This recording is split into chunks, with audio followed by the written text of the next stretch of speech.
Bonjour à tous, j'espère que vous allez bien. On se retrouve pour le brief, ce soir du coup, en ce mercredi 9 juin 2021. Ça change un petit peu d'habitude, où le brief sortira le soir puisque je le tourne le soir. Alors, on parlera du Bitcoin et des news positives qui sont arrivées très récemment. Le Salvador qui, je sais, à chaque fois j'oublie. Alors, je vais taper Bitcoin. Bon, ça commence bien, mais bon, on va le faire. Alors, bon, en gros, une monnaie acceptée, hein. Donc, ce qui va permettre de pouvoir payer en Bitcoin directement. C'est assez sympa. Et donc, je parlerai de tout ça aujourd'hui, bien évidemment. On parlera également des altcoins, hein. Donc, j'ai sélectionné XRP, Ethereum, Litecoin et SXP. Je trouve qu'il a une charte vraiment sympa maintenant. Il faut que ça se confirme. Je vous en parlerai aujourd'hui. Je parlerai aussi de l'action Coinbase et des actions based blockchain, hein, qui tournent autour de la blockchain, qui retrouvent des couleurs aussi. Donc, on va parler de tout ça aujourd'hui très rapidement. Je fais un brief assez court. Il sera probablement plus long demain et je parlerai un petit peu d'order flow très rapidement. Alors Bitcoin, oui, la news qui sort, qui est très très positive. Maintenant, techniquement, est-ce qu'on a un marché qui est en corrélation avec cette news? Pas encore, dans le sens où c'est bien fondamentalement, c'est bullish, mais techniquement, c'est pas encore le cas. Techniquement, on n'est rien de plus que dans un range, dans un marché qui va essayer, donc là je vais retourner sur Bybit, ou je sais plus, j'avais utilisé Bitstamp, ok, dans un marché qui va essayer de réinstaurer une dynamique haussière ou baissière. C'est-à-dire que, et d'ailleurs, hier on avait vu un petit peu la bougie d'enfoncement ici. On avait tenté justement de casser et de donner via ce M. J'ai vu ça avec les élèves du coup, puisque je découvre les marchés actuellement. Hier, j'ai pas vu la journée de. Après midi, j'ai pas vu ce qu'a fait le marché et je viens de le découvrir. Je viens de découvrir en gros de midi jusqu'à 20h aujourd'hui, j'ai rien vu. Donc midi hier, 20h aujourd'hui, bon bref. Du coup, je découvre ça avec vous et de voir que ce M ne s'est pas confirmé, c'est une bonne chose. Ça veut toujours dire que maintenant, on a toujours une dynamique qui est neutre dans ce range. Donc maintenant, d'un point de vue dynamique, c'est 50-50. Hier, si on avait confiance, on avait clôturé ici, ça aurait été avantage pour les vendeurs, mais pour le coup, clôture in extremis à 1$ près, quoi. Enfin, c'est aberrant ici, hein. C'est clairement dessus, quoi. Donc, pas de confirmation. Ça a été sauvé in extremis, donc techniquement, ça reste inchangé. C'est un range pur et dur, donc on est toujours, bel et bien, bloqué entre ces deux zones. Le marché n'a rien fait de plus. Maintenant, c'est pas anodin de voir ces news positives arriver juste ici. Il y a une volonté de maintenir ce bottom, ok? Donc ça, c'est une chose à noter. Maintenant, techniquement, c'est bien. Fondamentalement, c'est bien, c'est boule. Donc le fondamental est boule, mais la technique reste bear neutre. Pourquoi je dis bear? Puisqu'on est toujours sous l'effet d'un M-weekly. Ça, c'est bear, c'est pas bullish. Donc au sein du range neutre, ici, mais la dynamique ici est bearish, ok? C'est-à-dire que ça, c'est bear, ça, c'est neutre. Maintenant, on attend de voir si ce neutre va se transformer en boule, comme ceci, et à ce moment-là, on pourra inverser ça, et donc tenter de faire un nouveau sommet. Je vous dirais, pour moi, ce ne sera pas immédiatement comme ça. Si on vient casser ici, hein, pour moi, ça mettra du temps, petite conso, etc. Mais ça serait vraiment positif. Ou alors, si on va rester sur du bear, et ça va se transformer comme ça, et on ira plus bas. Maintenant, comme j'ai dit, le fondamental, c'est bien, c'est une chose, c'est bullish, mais techniquement, il faut que le marché donne le go, en fait, pour dire le technique va du coup être corrélé au fondamental, et donc on continuera d'avoir très très probablement un flow de news positif, et donc qui pourra tout simplement pousser les cours. Et donc le Salvador qui accepte, c'est bien, mais ça par exemple, ça peut amener d'autres pays qui peuvent également accepter Bitcoin comme être une monnaie reconnue et officielle au sein du pays. Ça peut arriver dans d'autres pays, tout comme on peut avoir des grosses actions, enfin des grosses entreprises qui, elles également, peuvent accepter Bitcoin comme un moyen de paiement, ce qui pourrait être aussi assez sympa. Et donc, continuer d'avoir des news positives encore et encore avec une technique positive. Donc, on est peut-être à l'aube de ce W, et donc, en fait, je vois comme ça. Je me dis que si on est à l'aube du W ici, qui pourrait inverser ce qui a été fait ici, hein, donc ici, M top, ici W bottom, donc dynamique baissière. Ici, si on fait ça dynamique haussière, j'espère que jusque-là vous me suivez. Alors, ici, on pourrait en gros, ma vision des choses, c'est bien. Le Salvador accepte, donc ici, Salvador, mais peut-être qu'après le W, si on fait ça, peut-être qu'ici, ce sera donc, je sais pas, je dis une bêtise, un autre pays. Je vais pas dire un pays, je veux dire, allez, j'ai vu qu'Apple avait créé un emploi pour du développement autour des cryptos pour qu'on ait au sein des wallets Apple des paiements en crypto. Donc pourquoi pas une grosse action comme Apple, une grosse entreprise qui se met à accepter Bitcoin, et puis quelques semaines, quelques mois après, Amazon, etc., etc., et qu'en gros le Salvador, ait été en gros ce qui nous a permis d'instaurer le second creux de notre potentiel W et qu'on ait ensuite un enchaînement de news positives qui puissent pousser le marché. Maintenant, je reviens là-dessus. Fondamentalement, c'est bull. Techniquement, ça reste encore bear et neutre au sein du range, donc faut pas crier victoire trop vite. Mais tout de même, c'est une bonne chose d'avoir des news qui sortent quand même sur le bas du range. Ça montre qu'il y a une volonté de maintenir ce range et peut-être d'en faire une résolution haussière. Ok ? Donc je voulais juste parler de ça aujourd'hui. Maintenant, je vais revenir sur ma charte. Est-ce que c'est ici? Ouais. Sur Coinbase, il me semble, de mémoire. Hein. En 4 heures ou en 1 heure, je sais plus. C'était ici. Ok. Donc en 1 heure, j'expliquais un petit peu le trade. Enfin, je sais plus si j'ai fait avec les élèves ou si je l'ai fait sur YouTube. Le trade était très très simple. C'est-à-dire pour moi, comme je disais, c'était trop tôt pour acheter ce bas de range. Et ce que j'attendais, c'était une divergence de momentum et une structure derrière. Donc on a eu tout ça, ok.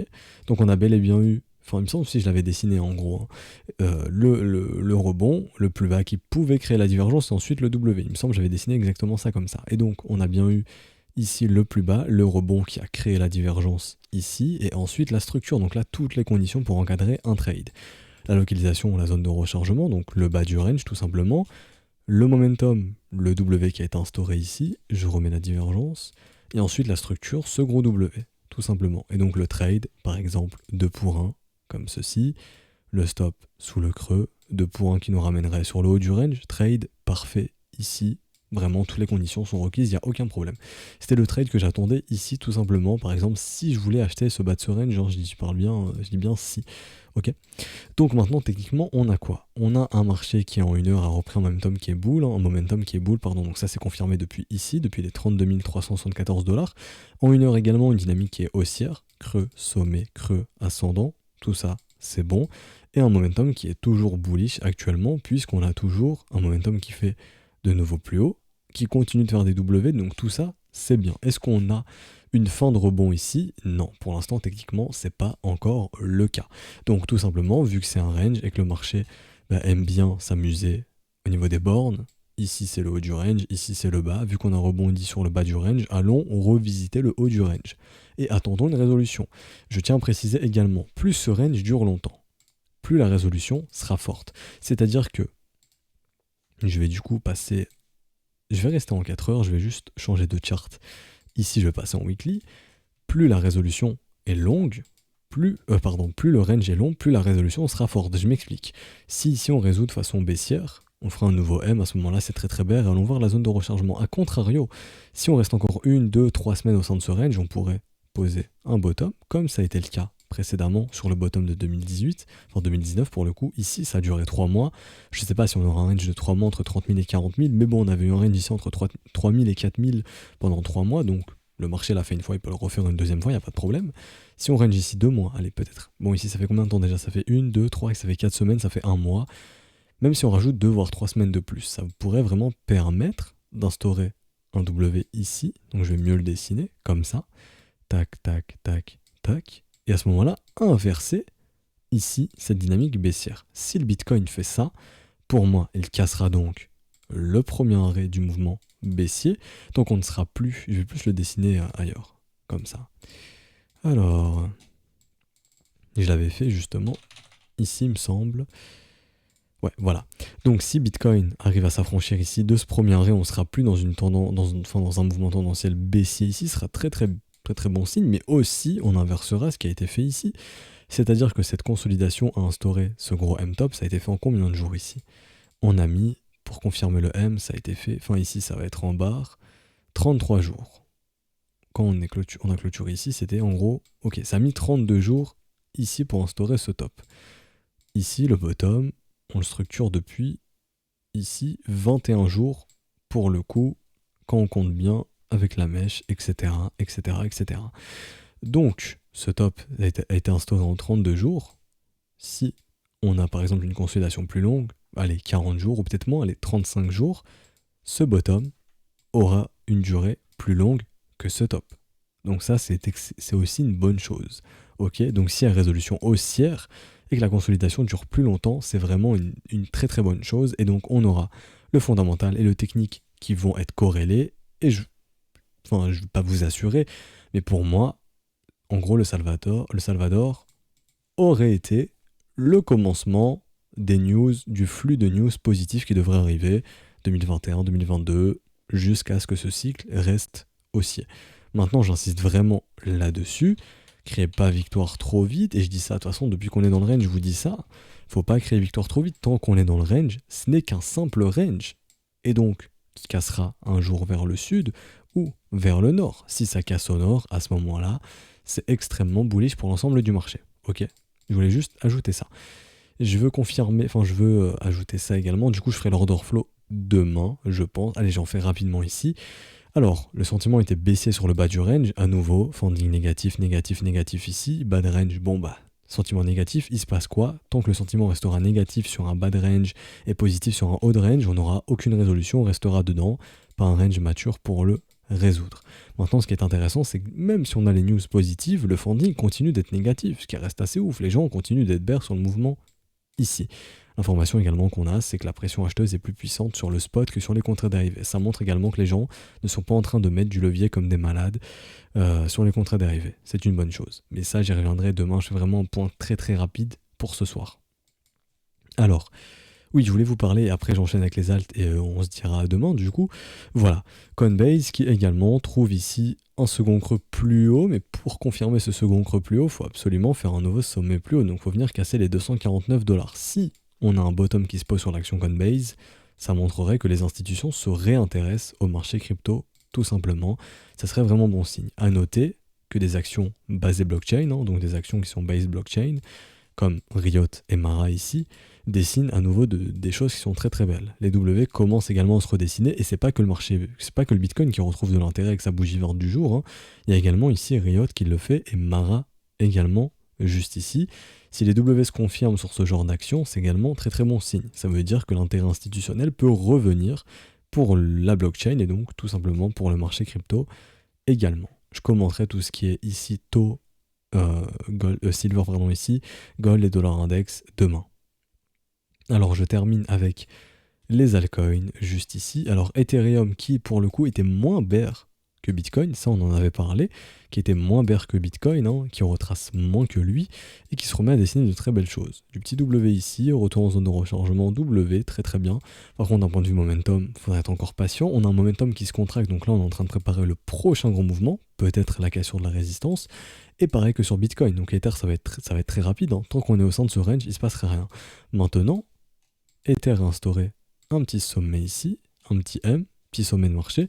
Si tous ces W prennent forme, c'est très très bull et ça pourrait annoncer peut-être un nouveau sommet pour Ether par la suite, tout simplement. Donc, si ces W prennent forme, c'est extrêmement bon signe pour Ether. Donc, si je récapitule, si Bitcoin fait du W daily, si Bitcoin sort de son range par le haut, c'est extrêmement bullish. En plus, le fondamental est bullish. Ethereum suivra, et donc l'ensemble du marché suivra, ce qui sera extrêmement bull pour l'ensemble du marché crypto. A noter également que si on retrouve des W daily sur les actions blockchain et sur Coinbase, ça voudrait dire que vraiment l'intérêt des cryptos revient massivement côté institution, et donc à ce moment-là, ce sera vraiment très très bull, ok. XRP, je commande pas, LTC de même, c'est comme hier, LTC, je vous dis juste que à long terme, on retrouve des prix assez intéressants. Un investisseur qui veut acheter du Litecoin à 170$, c'est vraiment un bon prix. Je pense que d'ici 5 à 10 ans, très très probablement qu'on sera au-dessus des 170$, donc ce sera une plus-value. C'est mieux que de les laisser sur un livret A qui ramène rien, par exemple. Ou SXP, et là du coup je vais vous parler des SXP aujourd'hui, et je vais clôturer ce brief avec SXP, et vraiment je ferai une plus grosse update demain matin. Il faudra être un petit peu patient, mais bon, c'est rien de tout faire aujourd'hui pour tout refaire demain matin. Autant juste prévenir un petit peu du mouvement actuel et de bien voir ça demain matin, plus en profondeur avec l'order flow, etc., etc. Et en gros, pourquoi je vous parle des SXP? Parce que SXP, on a retrouvé une bonne localisation, ok. À noter également que SXP est un asset qui génère des revenus, ce que les institutions aiment bien. Donc s'il y a la smart money qui peut être intéressée par un asset, ça pourrait être par SXP. Est-ce que c'est dispo sur Coinbase? J'oublie à chaque fois. Non, c'est pas dispo sur Coinbase. Par exemple, ce genre d'asset pourrait être dispo sur Coinbase potentiellement. Je dis bien potentiellement, puisqu'on a affaire à un asset, qui génère des revenus. Et les institutions et la smart money adorent ça. C'est bien d'avoir une technologie qui est incroyable, mais si derrière tu génères pas de revenus, la smart money on a rien à foutre. La smart money ira, par exemple, On prend l'exemple d'une technologie. Demain, vous inventez une technologie, je sais pas moi, n'importe, une crypto qui voilà, vient, pose une bonne technologie.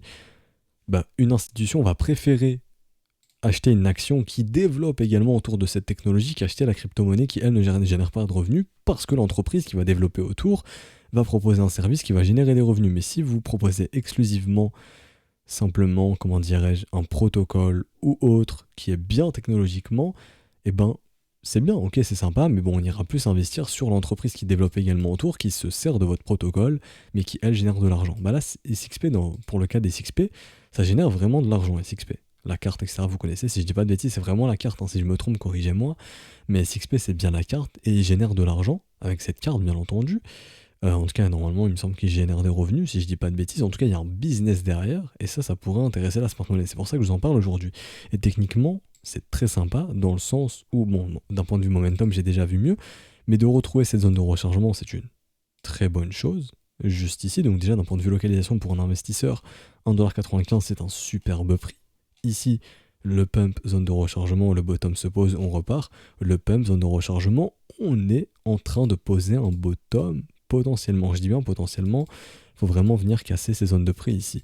C'est-à-dire que si SXP vient casser les 2,49$, vous avez un gros signal, et même les 2,76$ serait vraiment important, vous avez un gros signal de retournement ici qui vous dira que ça y est, on reprend une dynamique haussière et qu'on est prêt à repartir potentiellement, je dis bien potentiellement, vers de nouveaux sommets. Mais notez que SXP peut attirer la smart money puisque derrière, il y a un réel business qui génère de l'argent, tout simplement. Donc je vais m'arrêter ici pour aujourd'hui. J'espère que ça vous aura plu. On se retrouve demain matin justement pour la suite du brief. Je le fais en deux parties puisque là ça sort le soir. Donc demain matin, je vais pas dire la suite, mais on aura une analyse un peu plus poussée, je pense. Ou en tout cas, je compléterai ce brief qui sortira du coup demain matin puisque ce matin, j'étais pas là. Je vous souhaite une bonne journée. Si vous souhaitez rejoindre le Discord, je vous mets tout en description et en commentaire. Si vous voulez rejoindre l'école également, vous pouvez rejoindre via les modalités crypto, je vais y arriver, pardon. Donc tout est disponible juste ici dans le bienvenu. Vous avez tout qui est expliqué. Pour la vidéo de présentation de l'école, c'est en description et en commentaire également. La FAQ également, je réponds à vos questions, etc., etc. On se retrouve demain matin. Ciao tout le monde.